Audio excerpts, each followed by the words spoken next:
Student जितने बच्चे 24 फरवरी को हिंदी का पेपर देने वाले हैं उनके लिए सबसे ज्यादा इंपॉर्टेंट है मेरे प्यारे बच्चों। हिंदी के पेपर में एक टॉपिक आता है रस छंद अलंकार। बहुत सारे बच्चों का कमेंट था कि सर कुछ ट्रिक आप बता दीजिए इसका भी, ताकि हम लोग आसानी से लिख पाए। तो बिल्कुल ऐसा एक ट्रिक बताने वाला हूं कि कभी आप जिंदगी में नहीं भूल सकते हो, और पेपर में पूरा का पूरा 6 नंबर आप लोगों को मिलेगा।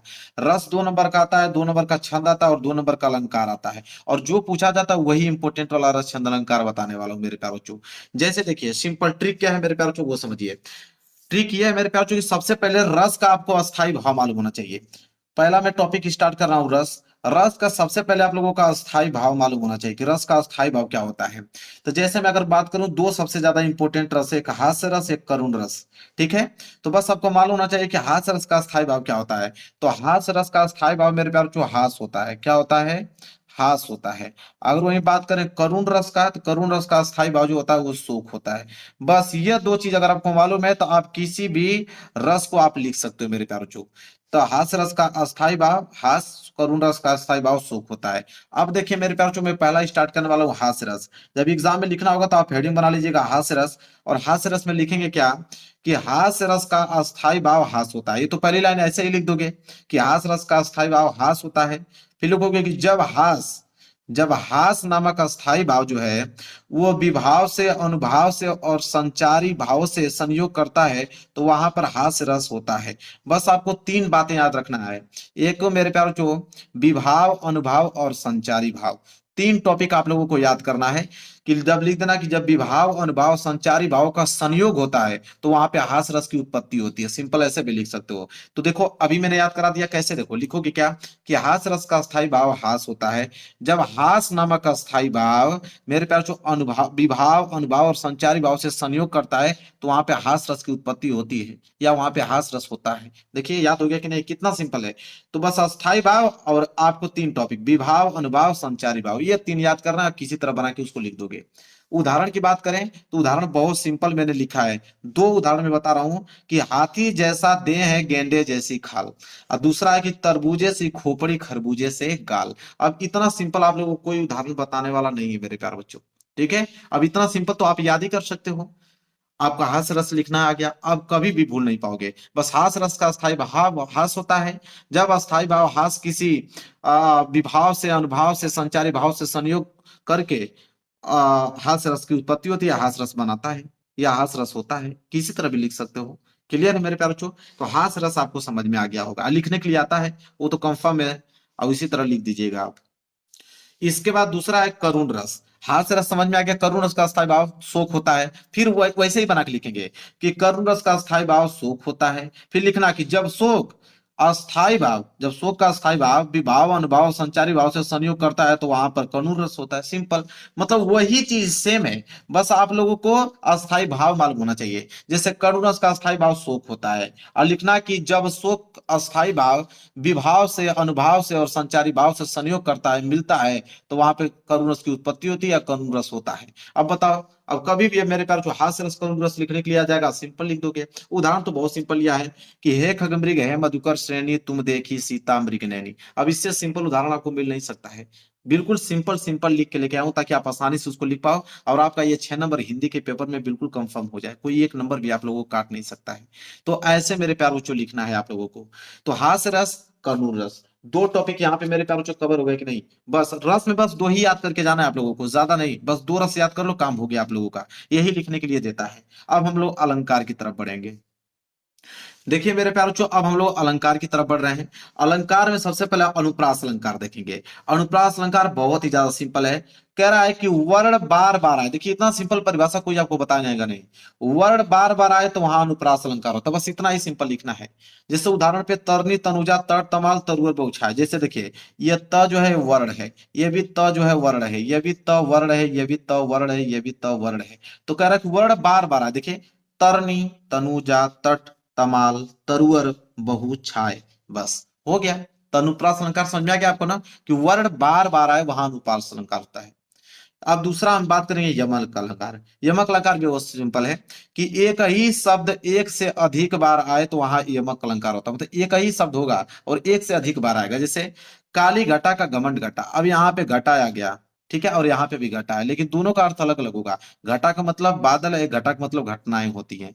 तो देखिए यहाँ पे वर्ड था कि वर्ड बार बार आए अनुप्रास अलंकार, यहाँ पे शब्द है कि शब्द एक से अधिक बार आए, वहां यमक अलंकार होता है और उनका अर्थ अलग होता है। तो देखिए काली घटा का घमंड घटा, यहाँ पे घटा है तो यहाँ पे भी घटा है। तो घटा का अर्थ मतलब बादल है, घटा का मतलब घटना है, अर्थ अलग अलग हो गया। लो भाई, अनुप्रास अलंकार, यमक अलंकार, एक और बताऊंगा इंपोर्टेंट, उपमा अलंकार, इसके बाद अलंकार का भी काम आप लोगों का तमाम हो गया। उपमा अलंकार कैसे लिखोगे कि वह अलंकार जिसमें किसी वस्तु की समानता या तुलना किसी वस्तु से की जाए। बस जाहिर सी बात है कि कोई, जैसे ये मैंने दो पेन लिख दिया, तो इस पेन की तुलना, इस ब्लैक पेन की तुलना हम इस नीली पेन से करेंगे, बस इसी को हम लोग उपमा अलंकार बोलते हैं। मतलब वह अलंकार जिसमें किसी वस्तु की समानता या तुलना किसी अन्य वस्तु से की जाती है, वहां उपमा अलंकार होता है। जैसे पीपर पात सरिस मंडोला, ठीक है, एक उदाहरण हो गया। दूसरा है कि फूलों सा चेहरा तेरा कलियों से मुस्कान है, ठीक है, मतलब कि फूलों सा चेहरा तेरा, जो चेहरा की तुलना है वो कलियों की मुस्कान से की जा रही है। और यहाँ पे जो मेरा बच्चों मन की तुलना है वो पीपर के पत्ते से की जा रही है।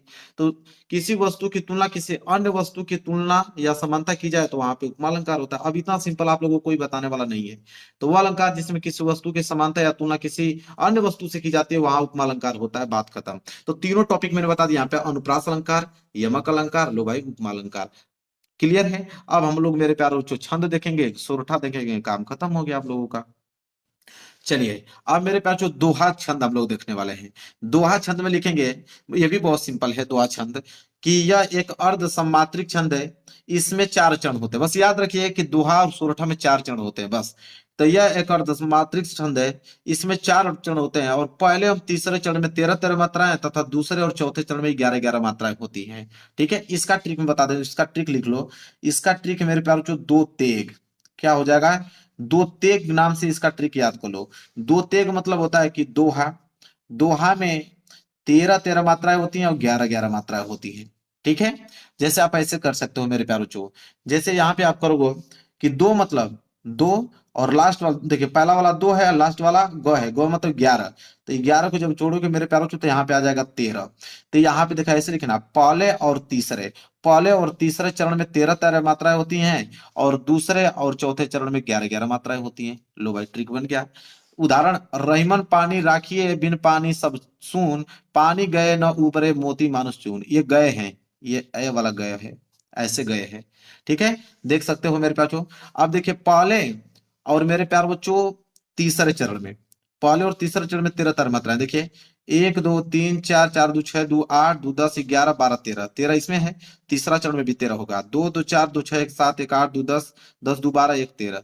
और दूसरे चौथे चरण में 11-11 मात्राएं देखिए, 1 2 2 2 4 2 6 2 8 2 10 1 11। इसमें भी 2 2 4 2 6 2 8 2 10 1 11, बिल्कुल सही। ये हो गया दोहा छंद। और देखिए दोहा जब याद हो गया तो सोरठा ऑटोमेटिक याद हो जाएगा, क्योंकि दोहा का जस्ट उल्टा सोरठा होता है। परिभाषा यही रहेगा, बस 13-13 की जगह 11-11 हो जाएगा, और यहाँ पे 11-11 की जगह 13-13 हो जाएगा बस। तो बस दोहा याद कर लीजिए।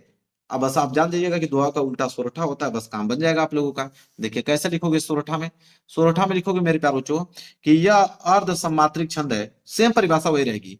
यह अर्ध सम्मात्रिक छंद है, इसके पहले और तीसरे चरण में 11-11 मात्राएं तथा दूसरे और चौथे चरण में 13-13 मात्राएं होती हैं। यह दोहे का उल्टा होता है, मतलब परिभाषा सेम वही है, बस पहले और तीसरे चरण में 11-11 है, वहां पे 13-13 हो रही थी, यहाँ पे 11-11 है।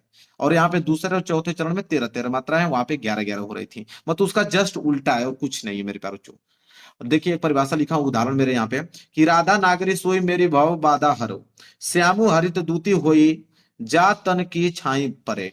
ठीक है, अब यहाँ पे देख सकते हो, कह रहा है कि पहले और तीसरे में 11-11, तो देखिए 2 2 4 2 6 2 8 2 10 इसमें भी 1 2 3 4 5 6 7 8 2 10 1 11।